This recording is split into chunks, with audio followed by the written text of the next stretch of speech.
Welcome to Things You Don't Know. Today, we're talking about something that every single one of us uses daily: shoes. Yeah, from the humble beginnings as foot coverings made of leaves and leather to today's high tech sneakers, some of which actually tie themselves, huh? Shoes have walked an incredible journey through history, so kick back, relax, and let's lace up as we dive into the fascinating world of shoes. By the way, if you want to know more about laces, check out our podcast on lace codes. The second Dr. Weaver's recommendation, that's one of our best podcasts, I believe. Let's go way, way back in time, tens of thousands of years ago. First known shoes weren't anything like what you'd see on the shelves today. They were very practical foot coverings made to protect people from very rough terrain and harsh climates. Archaeologists believe the oldest shoes date back to around 8,000 BCE. That means before the Common Era.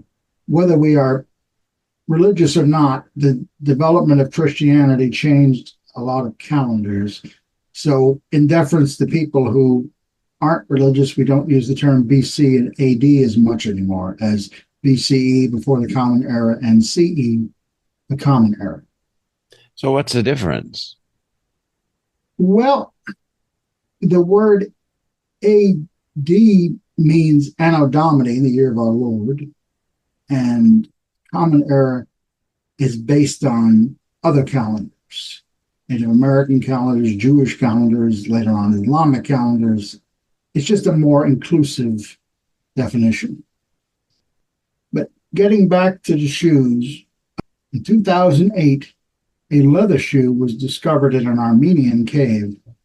It's over 5,500 years old. I'm going to say that again, 5,500 years old. This shoe, known as the Arini 1 shoe, was made from a single piece of cowhide and was stuffed with grass, perhaps to maintain its shape or to provide insulation from the cold. Shoes have influenced the structure and development of foot bones over thousands of years, especially as humans transition from walking barefoot to wearing increasingly structured footwear. Here is a deeper dive into how shoes have impacted the anatomy of the human foot over time.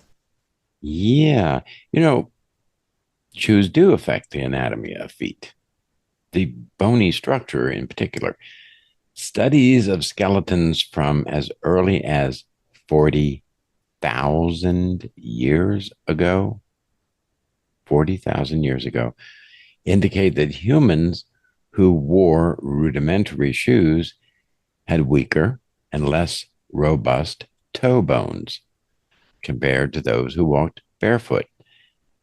Why? Well, this is likely because shoes reduced the need for toes to grip and stabilize the foot on uneven terrain, a function that would have been critical for barefoot walkers, for sure.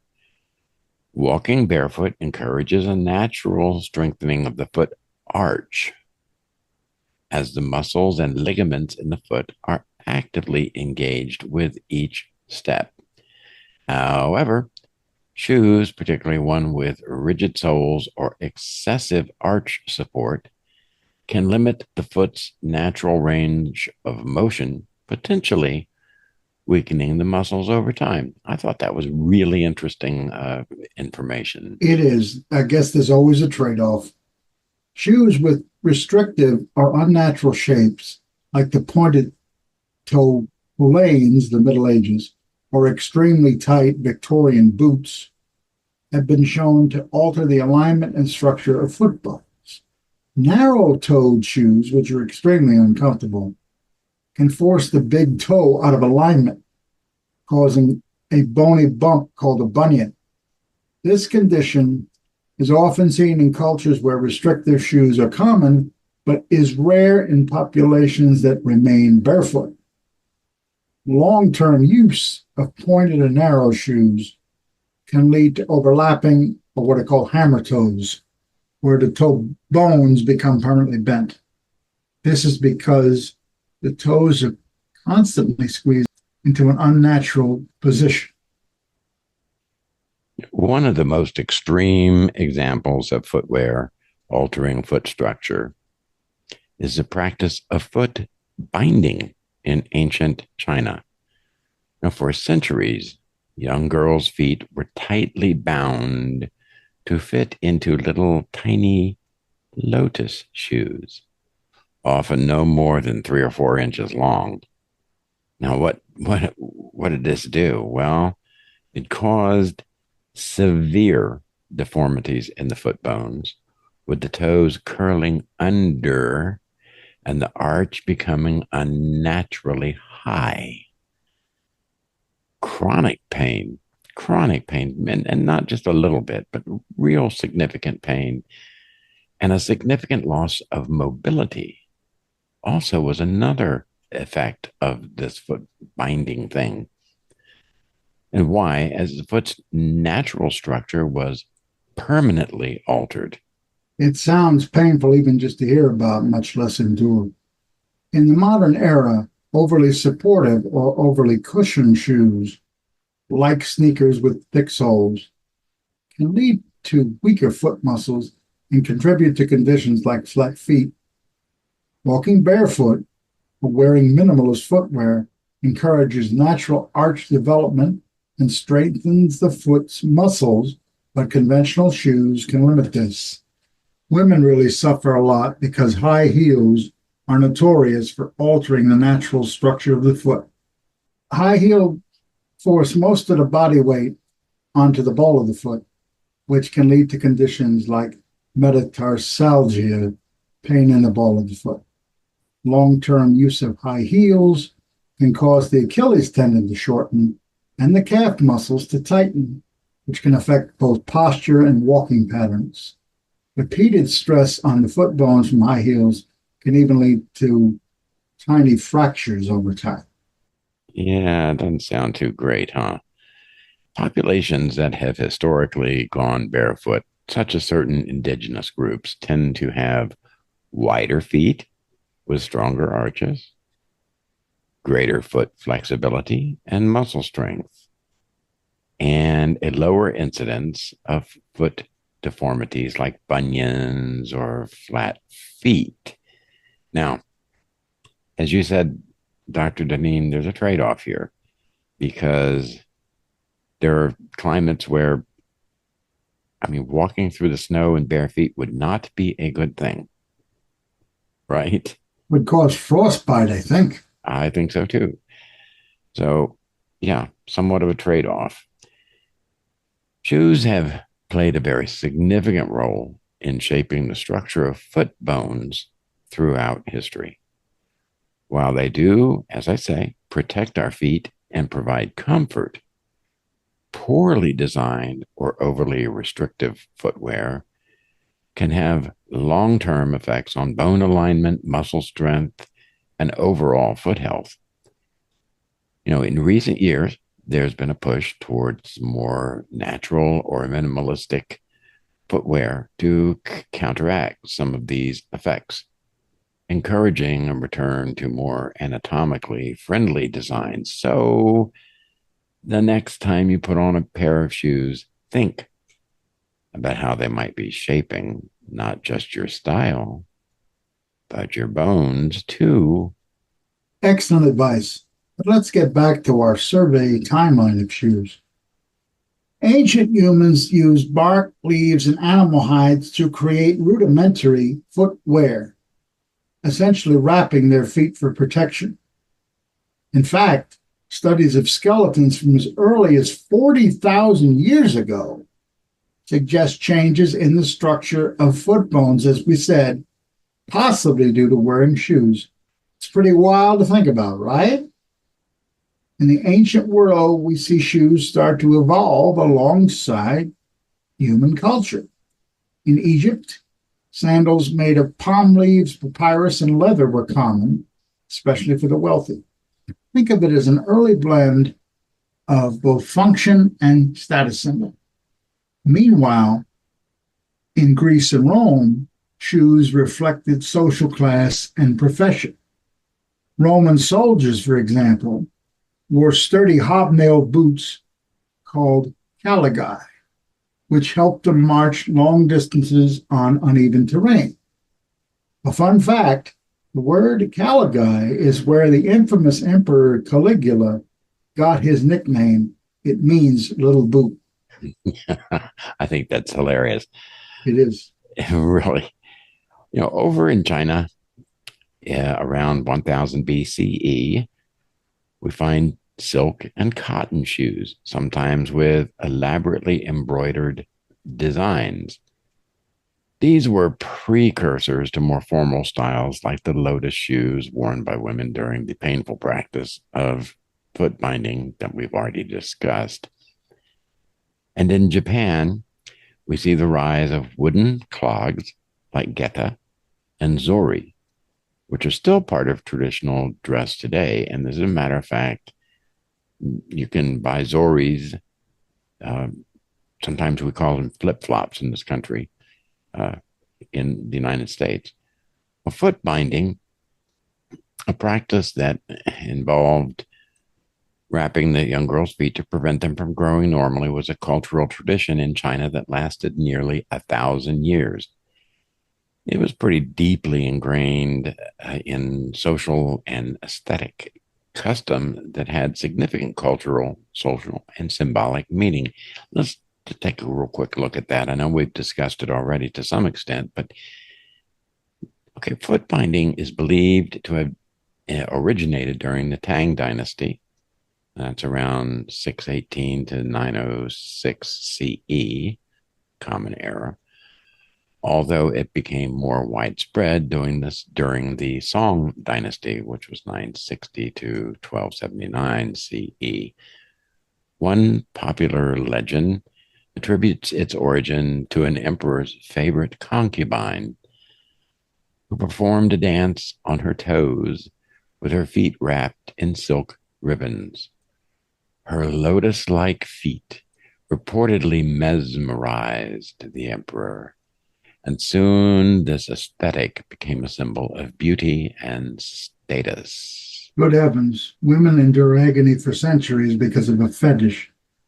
Initially, foot binding was practiced by aristocratic families, but it eventually spread through all social classes, except among the very poor who needed their daughters to work in the fields or labor-intensive jobs. Small feet, as we said, often referred to as lotus feet, were considered a sign of beauty, grace, and refinement. Tiny, delicate foot was associated with the feminine ideal of fragility and gentleness. Bound feet were often eroticized in Chinese culture. The small size of the feet and the way women walked due to foot binding, short, swaying steps, were considered alluring. This led to the creation of a so-called lotus gait, a distinctive, mincing way of walking that was celebrated in literature, poetry, and art. Bound feet symbolize that a woman came from a wealthy family. Women with bound feet could not engage in physical labor or walk long distances, which meant they were reliant on servants and family members. This immobility indicated that the family could afford to have women who didn't need to work, highlighting their social status. For centuries, foot binding was closely tied to marriage. Women with bound feet were considered more desirable brides. A family's ability to marry their daughter into a higher status family often depended on her having small, perfectly shaped lotus feet. Unbound feet could harm a family's reputation and diminish a woman's marriage prospects. As with so many other things, foot binding was seen as a way to control women both physically and socially. The process, I am almost sick to my stomach saying this, began when girls were as young as 4 to 7 years old, making them totally dependent on their families. The pain and immobility reinforced obedience and docility, traits that were valued in women during the time. Foot binding restricted women's physical freedom, effectively confining them to domestic spaces. This further entrenched traditional gender roles where women were expected to stay at home and focus on family life while the men worked outside. Once foot binding became widespread, it was perpetuated by tradition. Mothers bound their daughters' feet, believing it was essential for their future success and marriageability. Even women who had suffered from the pain of foot binding themselves often felt they had no choice but to impose the same on their daughters. Families risked social ostracization if they did not conform to the practice. Girls with unbound feet were often ridiculed, excluded, or seen as less refined, making it hard for them to integrate into society or marry into good families. As we've said, the process of foot binding was excruciating and often caused lifelong health issues. It started typically between the ages of 4 and 7 before the bones were fully developed. The steps included the toes were curled under the sole of the foot and the bones were intentionally broken to fit the desired shape. Long strips of cloth were wrapped tightly around the foot to keep it compressed. Almost sounds like putting the foot in a cast. The wrappings were kept on for years, with the feet rebound regularly to ensure they maintain their shape. The process caused chronic pain, frequent infections, difficulty walking, and in some cases, permanent disability. However, the cultural and social pressure to conform made many families endure it despite the suffering. The practice of foot binding began to decline in the late 19th and 20th centuries due to a combination of factors, actually. As China opened up to the West, reformers and intellectuals began to criticize foot binding as barbaric and backward, something I agree with. Missionaries and social reformers condemned the practice as inhumane, something I also agree with. Early feminist movements in China campaigned against foot binding, arguing that it oppressed women and hindered progress. Again, I agree. The fall of the Qing dynasty in 1912 and the rise of the Republic of China brought efforts to modernize and abolish traditional practices like foot binding. By the early 20th century, foot binding was officially banned. And by the mid 20th century, the practice had largely disappeared. Though some elderly women with bound feet still lived into the 20th century. Chinese women were not the only women who suffered with things because of their shoes. Getting back to the history of shoes in the Western world, by the Middle Ages, shoes were making a fashion statement. In Europe, people started wearing shoes with long, pointy toes, called poulaines. Now, these weren't just a little pointy. They were ridiculously long, often extending several inches past the toes. The longer your poulaines, the higher your status. It's even said that nobles would sometimes tie the tips of their shoes to their knees to avoid tripping. Practical? Not at all. Comfortable? Not at all. Stylish? Absolutely, for the time. Peasants, on the other hand, stuck with simple, practical leather shoes. The contrast between functional footwear and extravagant designs really highlights the growing gap between the social classes during this era.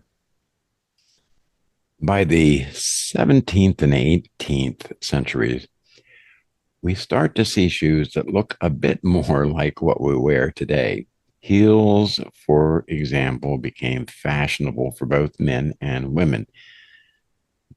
Did you know that King Louis the 14th of France was obsessed with high heels? He made them a status symbol, often decorating them with red soles, a trend that luxury designer Christian Louboutin still channels today. As industrialization took hold in the 19th century, shoes became more affordable and widely available. Factories made it possible to mass produce shoes, and for the first time, left and right shoes were manufactured differently. Yeah, you heard that right. Before the 19th century, most shoes were straight lasted, meaning there was no distinction between the left and right foot. Oh, wow. Ouchie. Ouch is right. Now, let's fast forward to the 20th century and beyond. Shoes really started to reflect individual lifestyles. In 1920, a German cobbler named Adi Dassler created a line of athletic shoes we now know as Adidas. Not long after, Converse launched its iconic Chuck Taylor All Stars, and sneakers became the go to footwear for sports and casual wear. Fast forward to today, and we have brands like Nike revolutionizing shoes with technologies like air cushioning and even self lacing sneakers. Remember Marty McFly's shoes from Back to the Future? Yep, those exist now, although I understand they don't lace very well. On the flip side, fashion forward designs like stilettos, platform shoes, and even Crocs have dominated trends over the years. Shoes are no longer just a necessity, they are a way to express identity, creativity, and even political statements. Think of the feminist movement and its embrace of comfortable shoes, or how Air Jordans became a symbol of cultural pride in the 80s and 90s. So, what's next for shoes? Well, sustainability is a big focus. Companies are developing biodegradable materials, recycled plastics, and even 3D printed shoes to reduce waste. And let's not, one of the things too, I remember as a child and a teen that there were cobblers all around. There were people that repaired shoes. I don't see so many of them anymore. But do you, Dr. Deneen? A few, but there aren't that many. Because of my cerebral palsy, I have to wear either moccasins or a sort of a adaptive boot with Velcro instead of laces. And because my right foot is somewhat twisted, it's very difficult to get them on. But when I do get them on, they're very comfortable. But they wear out quickly because of the way my feet are twisted. So I don't always wear them. We could use a cobbler around here, to be honest. There you go. There you go. And let's not forget about the wearable technology. Some shoes now come with built in fitness trackers for real, or heating elements to keep your feet warm. I wonder if they have something to air condition your feet in case they get hot. I don't know about that. Interesting. It's safe to say that the future of footwear is as innovative as its past. Well, we've walked down this path and given you a brief viewing of the shoes along the way. And I found it pretty interesting myself. And I hope that you did too. We're going to close for now, but really want to invite you to come back. We have many, many things in the offing here that will, I think, interest of a wide variety of people. And if you will, please, since I'm reminding you right now, go down and click a like. It's really very important for the sustainability of the podcast that we get likes. It doesn't hem you into anything. It doesn't. It's not recorded as your name or whatever. But having those likes is real important. Very. I cannot emphasize that enough. It is very important. Absolutely. And I know, and I say so, um, it also gives us encouragement to keep going. It helps with, I won't go into all the details, but various other pursuits I'm doing. And it just a reminder that we welcome your comments, we welcome suggestions if you have any. We like to keep in touch with our listeners. So, as Dr. Weaver said, just take a moment, give us a like or a comment. Indeed. Uh, Thank you very much, folks. We'd love to have you subscribe. And that little reminder bell, there's a little symbol down below. If you click that, when a new one comes up, you'll be uh, alerted to see what it is. And that could be pretty cool. You could really focus in on some new ideas and some new things because we're coming up with them all the time. And we have gotten suggestions about things from various sources to do them. And we will pursue them as we can. So for now, I'm going to say goodbye and have a great day. Bye, folks.